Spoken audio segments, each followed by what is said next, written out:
Hi everyone, welcome to my channel. Now I'm going to show you how to access Facebook page on iPhone. Write me if my solution helped you and if you managed to do it on your phone. Or if you have any questions, let me know below in the comments and I will definitely read and answer.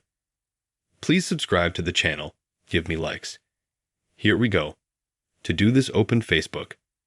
Next here, we need to, if we haven't logged into an account, log in. Email or phone number, and also the login.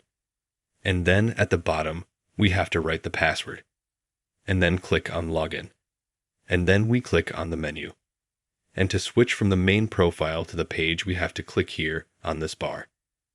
And here, we will have many different accounts. We can also click on Create or log in to an existing profile. After that, we will have a lot of profiles. And then we can switch from our main profile on the page. That was a simple, easy way to log in to Facebook page on your iPhone or iPad. Let me know if my solution helped you and if it worked for you on your iPhone. If you have any questions, please let me know below in the comments and I will read and answer. Please subscribe to the channel, give me likes. Goodbye.